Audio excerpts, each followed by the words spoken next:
생명이 있고 또 행복과 즐거움이 있는 것임을 우리로 알게 하심에 감사드립니다. 오늘도 하나님의 백성들인 저희들 주님 앞에 모여서 우리 하나님을 예배하오니 오직 여호와의 이름이 높여지고 여호와 이름만 기억되게 하여 주시옵소서. 하나님, 주님의 전에 나온 하나님의 백성들 하늘을 문을 여시고 하늘의 복된 것 땅에 기름진 복을 허락하시고 무엇보다도 성령 하나님이 운행하시어 우리에게 하나님을 깊이 믿을 수 있는, 신뢰할 수 있는 그런 우리가 될 수 있도록 도우시기를 원합니다.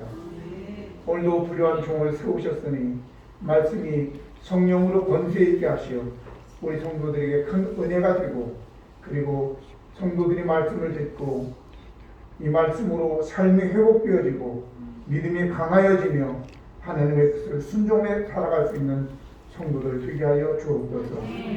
예수 그리스도의 이름으로 기도드립니다. 아멘. 오늘 함께 나누실 하나님의 말씀은 출애굽기 20장 18절로 26절입니다.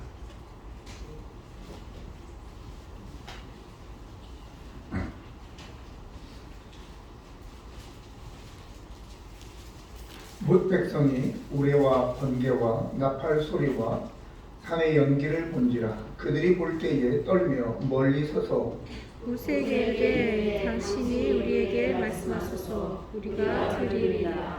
하나님이 우리에게 말씀하시지 말게 하소서 우리가 전파하나이다. 모세가 백성에게 이르되 두려워하지 말라. 하나님이 임하심은 너희를 시험하고 너희로 경외하여 범죄하지 않게 하려 하심이니라. 백성은 멀리 서 있고 모세는 하나님이 계신 흑암으로 가까이 가니라. 여호와께서 모세에게 이르시되 너는 이스라엘 자손에게 이같이 이르라. 내가 하늘로부터 너희에게 말하는 것을 너희 스스로 보았으니 너희는 나를 비겨서 은으로나 금으로나 너희를 위하여 신상을 만들지 말고 내게 토단을 쌓고 그 위에 내 양과 소로 내 번제와 화목제를 드리라. 내가 내 이름을 기념하게 하는 모든 곳에서 내게 임하여 복을 주리라.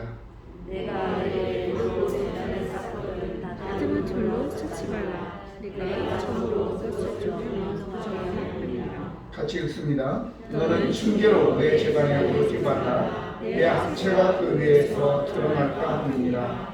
아멘.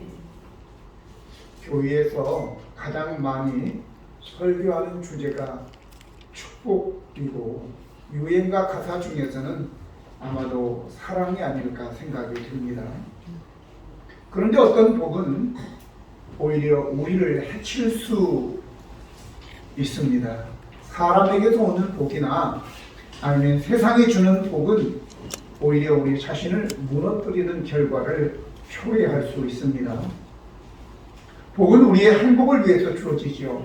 그런데 복이 행복이 아니라 불행을 일으키고 우리의 삶을 오히려 무겁게 한다면 그것이 높은 지위이건 부이건 인기이든 어찌 그것을 복이라고 할 수 있겠습니까?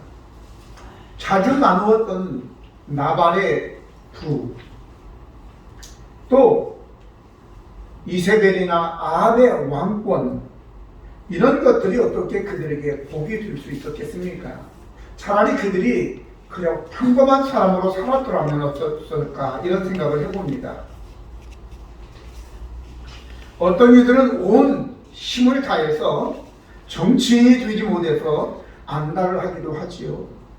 하지만 과연 그들이 행복한 삶을 누릴 수는 있을까요?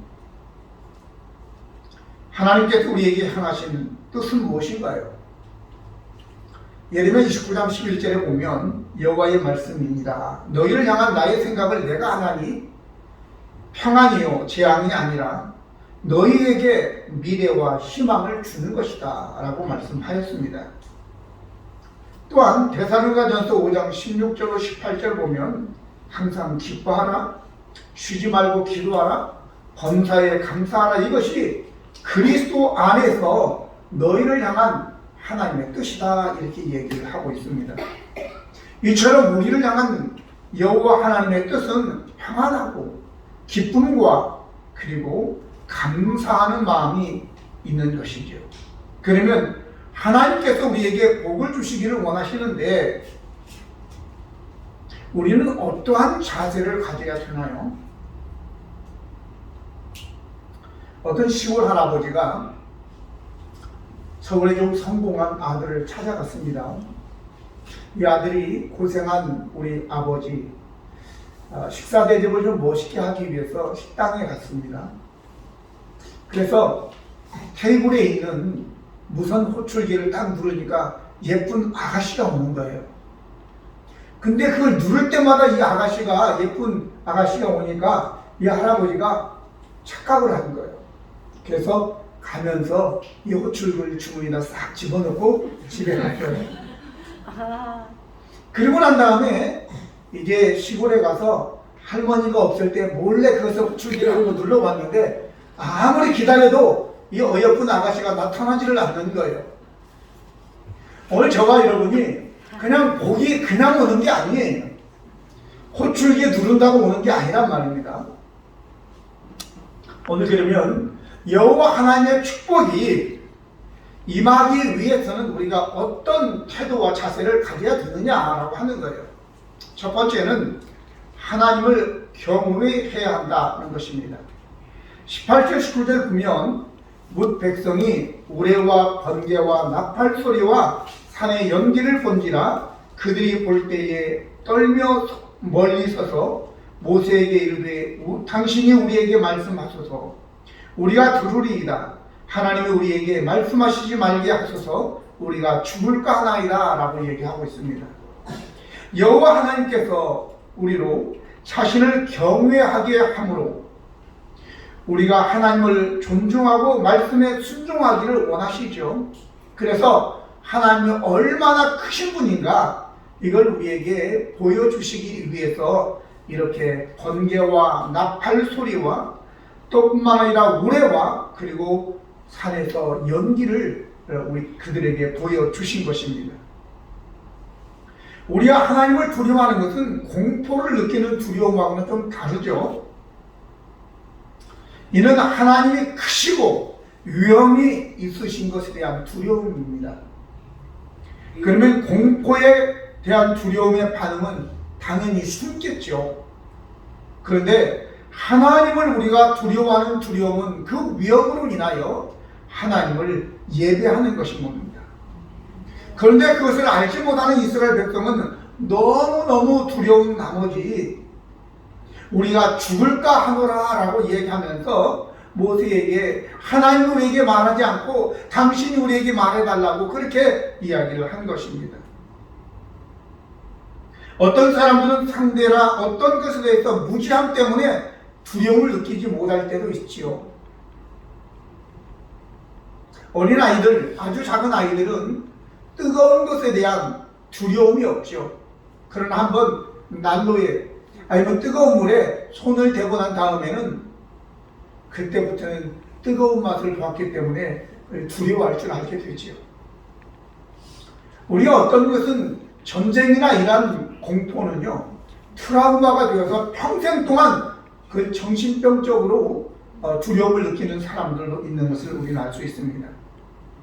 하지만 우리가 살면서 하나님의 어떠한 임재와 우리의 삶의 개입 속에 드러난 그 위엄, 그것은 평생 동안 우리로 하여금 하나님을 경외하는, 존경하는 두려움으로 살아갈 수 있게 하는 것입니다. 그건 왜냐? 오늘 성경 본문에 보면 범죄하지 않게 하고 있어라 이렇게 얘기하고 있습니다. 그래서 우리가 하나님의 축복이 우리에게 임하게 하기 위해서 두 번째는 범죄하지 않아야 된다라고 하는 거예요. 20절에 보면 모세가 백성에게 이르되 두려워하지 말라. 하나님의 임하심은 너희를 시험하고 너희로 경외하여 범죄하지 않게 하려 하심이라 라고 얘기했습니다. 하나님은 거룩한 분이시기 때문에 죄와 함께 거하실 수 없습니다. 하나님이 거하시지 않는 곳에 축복이 있을 수 없지요. 범죄란 빗나가다, 또 잘못 행하다, 죄를 짓다 이런 의미를 가집니다. 여기에는 두 가지 의미가 있습니다. 하나는 예방 차원에서 죄를 안 짓는 것이고, 또 하나는 죄를 지은 자가 회개하여 죄 용서함을 받는 것입니다. 사람이 사는 세상에 어찌 죄가 없겠습니까? 예수님께서 하루는 한 여인을 붙들고 와서 돌로 치려는 자들을 향해서 너희 중에 죄 없는 자가 먼저 돌로 치라 이렇게 주님이 말씀하셨을 때 한 사람도 거기에 남아있지 않고 다 도망가고 말았습니다. 이는 바로 우리가 사는 인간 세상에 죄 없는 자는 아무도 없다는 거예요. 로마서 3장 10절에는 의인은 없나니 하나도 없다 이렇게 말씀했지 않았습니까? 그러니까 사실은 죄를 짓지 마라 이거보다는 너희가 죄를 지었을 때 너희가 순수하게 죄 있다고 인정하고 그리고 용서받아라, 그런 말씀이 더 맞는 말씀일 것입니다. 요한일서 1장 8절 10절 보면 만일 우리가 죄 없다고 말하면 스스로 속이고 또 진리가 우리 속에 있지 아니할 것이요 만일 우리가 우리의 죄를 자백하면 저는 미쁘시고 의로우사 우리의 죄를 사하시며 우리를 모든 불의에서 깨끗하게 하실 것이요 만일 우리가 범죄하지 아니하였다 하면 하나님을 거짓말하는 이로 만드는 것이니 또한 그의 말씀이 우리 속에 있지 아니하니라 그랬어요. 그러니까 이 말씀은 죄를 지었어도 인정하고 회개하고 돌이켜라 그 말이죠. 내가 죄 없다고 하면 하나님을 거짓말쟁이로 만든다고 하는 거예요. 율법적으로 의롭게 산 사람들이라고 하는 사람들 거의 보면 자기 의에 빠져서 교만하게 되는 겁니다. 누가 이렇게 말했습니다. 죄를 짓고 회개하고 겸손하게 될 때는 성인이 되지만 죄를 안 짓고 교만하게 되면 사탄이 된다 그랬어요. 오늘 여러분 누가복음 15장에 나오는 돌아온 탕자의 비유에 있어서도 누가 결국은 효자가 되죠.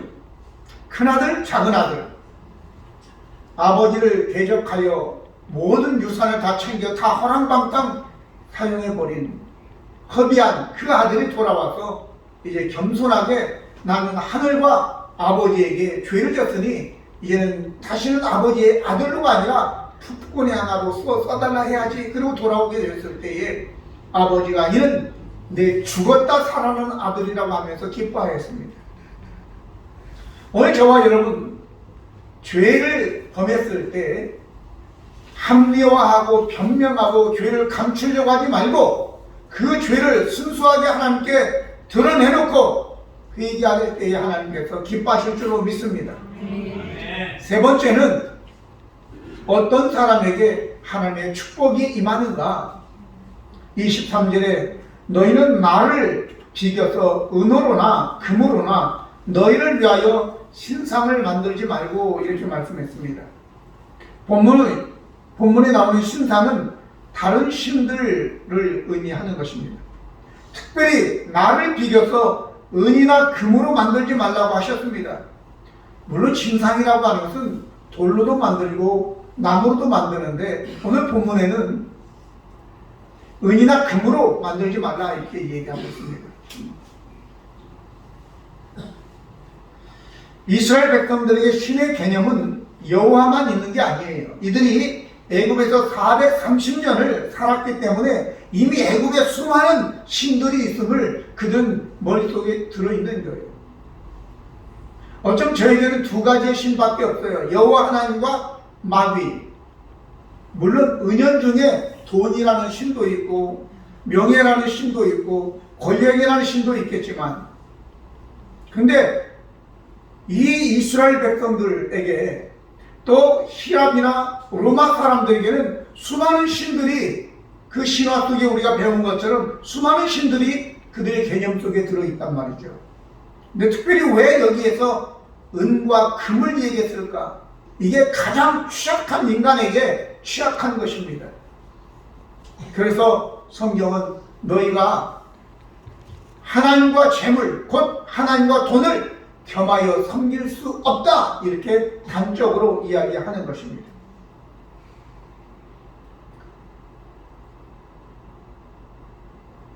왜냐하면 이 이스라엘 백성들이 지금 이 말씀이 기록되고 있는 배경을 보면 19장 1절 보면 출애굽기, 그들이 애굽에서 나온 지 아직 3개월밖에 되지 않았어요.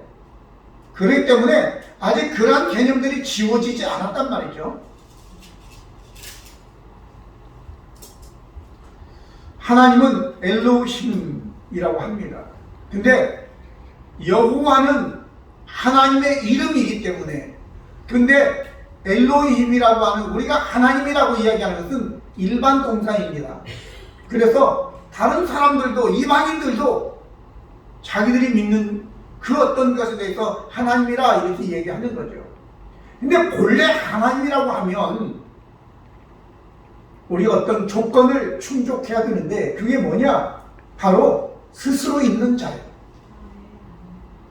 또 뿐만 아니라 천지를 창조하신 분이시고 전능하신 분이시고 생사화복의 주관자이시고, 그러면 스스로 있는 분은 한 분밖에 없어요. 여호와, 그분만이 참 하나님이고 나머지는 다 인간들의 자기 욕심에 의해서 만들어낸 가상현실에 불과한 것입니다. 요즘에 가상현실이라는 것 많이들 얘기하죠. 저희 집에 한 5, 6년 전에 저희 아내가 우리 TV 하나 새로 삽시다 그래서 그냥 무조건 새로 좀 좋은 거 산다고 샀는데, 그게 3D가 나오는 스마트 TV예요. 그래서 안경을 쓰면 특별히 제작된 그런 영화 같은 거는 실제로 막 이렇게 내게 오는 것 같고 이렇게 하는 거예요. 그게 가상현실이죠. 가상현실이 어떤 과학적이나 의학적으로 우리가 치료의 목적으로, 훈련의 목적으로 사용할 수 있지만, 이 다른 신에 대한 가상현실은 우리를 현혹하는 것이고 없는 데 있는 것 같이 느껴지는 거잖아요.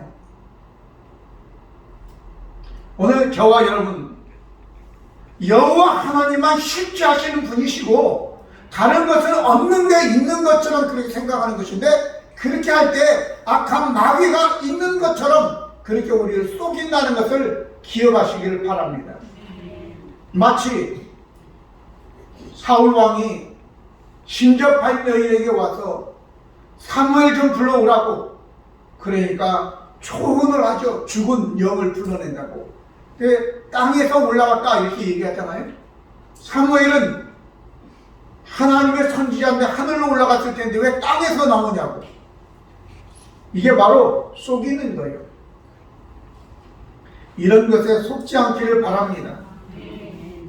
바로 돈이면 다다, 이런 사고가 있기 때문에 계곡살인사건, 이은혜 사건처럼 그렇게 나오는 거예요. 남편을 죽게 놔두고, 그리고 그 남편이 죽은 장례식장에서 다른 사람들하고 웃고 떠들고 이거 폰 가지고 게임하고 있었다고 하는 것을 누가 봤다고 또 누가 제소를 했더라고요. 인간이기를 포기한 거죠.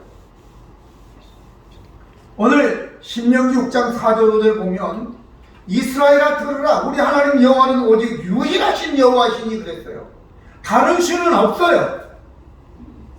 출애굽기 3장 14절 아까 말씀을 보충하면서 하나님이 모세에게 이르되 나는 스스로 있는 자니라, 또 이르시되 너는 이스라엘 자손에게 같이 이르기를 스스로 있는 자가 나를 너에게 보내셨다 하라 라고 얘기하고 있습니다.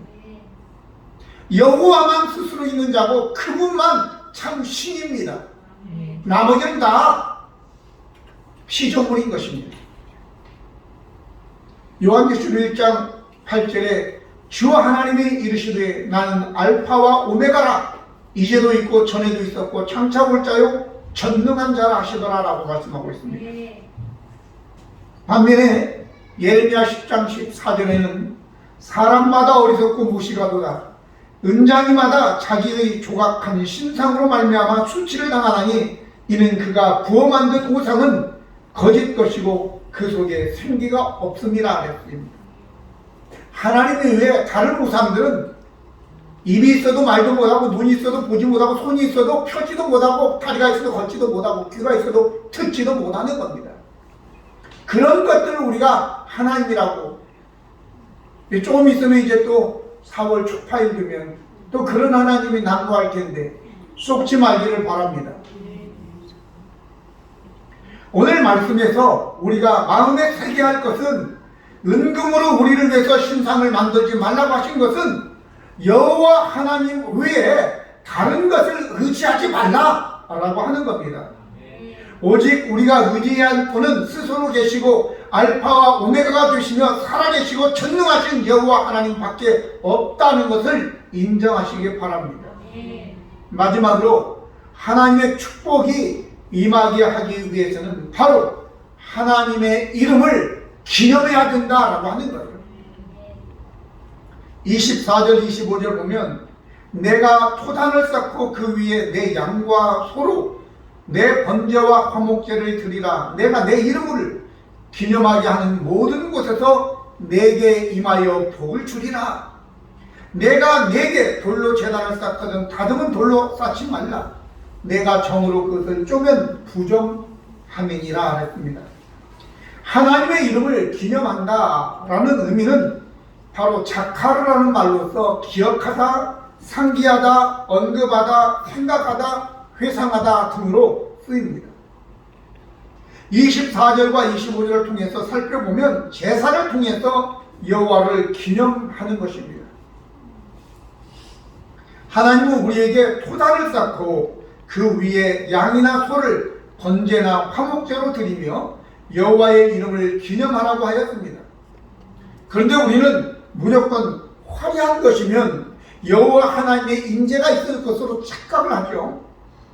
그래서 멋진 예배당 그리고 수천 수만의 성도들이 있으면 와, 그곳에 진짜 하나님의 임재가 있는 것처럼 착각이 되어진다 그 말이죠. 근데 오늘 본문에 특별히 토단으로 라고 되어 있습니다. 토단이라고 해서는 흙으로 만든 제단이라는 뜻입니다. 이는 제가 말씀을 상고하면서 이 토단의 의미가 뭘까? 라고 깊이 생각을 했습니다. 바로 예배자 자신이라고 생각이 되옵니다. 어떤 사람은 금수저를 물고 태어나서 잘나고 똑똑하고 부유하고 멋진 옷을 입고 나온 자들이 아니라 바로 흙으로 만든 것처럼 그저 수수한 인위적이 않는 사람들의 예배자 아닐까 이렇게 생각이 듭니다. 하나님은 제사나 예배에 여호와 하나님의 이름이 기념되기를 원합니다. 여호와 이름이 기억되고 언급되기를 원하고 오직 여호와 하나님에게 집중하기를 원하신다는 것입니다. 그렇지 않고 멋진 크리스털 강도상이나 아니면 청량한 소프라노 아니면 화려한 드럼 연주가 주목을 받고 또 목사의 그 화려한 그리고 달변의 설교가 다른 사람을 사로잡는다면 이건 마치 압살롬이 자기 아버지의 백성인 이스라엘 백성들의 마음을 도둑질한 것처럼 하나님의 영광을 도둑질하는 꼴이 되기 때문에 하나님의 임재가 있는 것이 아니라 오직 사람들과 그 화려함과 어떤 멋진 예배당 이런 것들만 사람들에게 새겨질 수 있기 때문인 것입니다. 화려한 예배는 될 수 있지만 하나님의 축복이 많은 예배는 될 수 없습니다. 우리는 화려한 예배당과 수천 수만의 사람들이 모인 곳에 하나님의 임재가 있을 것 같지만 하나님께서는 화려한 하루 성전, 예수님께서 강도의 구력이라고 말씀했고 솔로몬의 성전 금으로 떡칠을 해놨지만 이방인들의 손에 의해서 폐허로 만들어버린 것입니다. 하지만 예수님께서 마음을 다해 신령과 진정으로 예배하는 곳에 함께 하겠다고 요한복음 4장 23절 24절에 말씀했습니다. 아버지께 참되게 예배하는 자들과 영과 진리로 예배할 때가 오나니 곧 이때라. 아버지께서는 자기에게 이렇게 예배하는 자들을 찾으시느니라. 하나님은 영이시니 예배하는 자가 영과 진리로 예배할지니라 라고 말씀했습니다. 그 예배자가 사마리아 수가성의 여인이든 그 누구든 간에 하나님을 진심으로 예배하는 자들 가운데 하나님이 임하셔서 복을 주시는 것입니다. 수천 수만의 사람이 아니라 두세 사람이 내 이름으로 모인 그곳에 내가 그들과 함께 하겠다고 마태복음 18장 20절에 기록한 것입니다. 이제부터 우리는 예배를 드릴 때 오직 여호와 하나님의 이름에 그 이름을 기념하기 위해서 집중하고 사람이나 사건 또 사람의 치적이나 어떤 능력에 주목해서는 안 될 것입니다. 그러므로 우리 교회는 너무 잘난 사람도 오면 별로 안 좋을 것 같아요. 안 왔으면 좋겠어요. 왜냐면 너무 잘난 사람들이 오면 사람들이 와 대통령이 와서 예배드리는데 온통 1시간 예배드릴 때 대통령만 바라볼 거 아니에요. 지난 부활절 날 윤석열 대통령 당선자가 저기 순복음 중앙교회에 가서 예배드린다고 우리 아내가 며칠 전에 그 전에 이 얘기 하더라고요. 거기에 다니는 장로님이 이번 부활절 때 거기 윤석열 당선인이 온다고 얘기했대요. 그때 나중에 보니까 진짜 앞에 앉아 있더라고요. 그럼 거기에 있는 사람들이 뭐라고 생각하겠어요? 아, 대통령 당선인 윤석열 씨가 와서 하나님 기뻐하셨겠죠. 굉장히. 소강성 목사가 또 설교했어요. 아, 난 대통령 당선자 앞에서 또 설교했다고 또 그럴 거 아니야. 전혀 우리 하나님하고는 안 맞는 거예요. 나는 우리 교회 대통령 절대 안 왔으면 좋겠어요. 왜? 예배자의 마음을 교란시키기 때문에 그런 겁니다. 그저 평범한 토단 같은 분들이 모여서 수수하게 오직 하나님에게만 집중하여 예배함으로써 하나님께서 우리의 예배에 임하여 복 주시기를 예수님의 이름으로 축원합니다. 기도하시겠습니다. 거룩하시고 은혜로우신 하나님 우리 아버지, 오늘 하나님께서 때로는 위험 있게 우리 앞에 나타나신 것은 우리와 그 하나님을 존경하고 두려움 가운데 범죄하지 않고 다른 신을 만들지 않고 오직 여호와 앞에 온전한 마음을 다하여 예배함으로 그런 자들에게 하나님께서 임하셔서 복을 주시겠다고 약속하셨습니다. 오늘 주님 앞에 나와 예배하는 하나님의 백성들, 세상에 어떤 다른 복을 꿈꾸지 아니하고 오직 여호와 하나님 그분만 우리가 신뢰하고 그 앞에만 나가고 그분만이 우리에게 행사 화복의 주관자임을 믿게 하여 주시옵소서. 하루도 한 주간도 주님 안에서 이렇게 승리하는 우리 성도들 되게 하여 주시기를 원하옵고 예수 그리스도의 이름으로 기도드립니다. 아멘.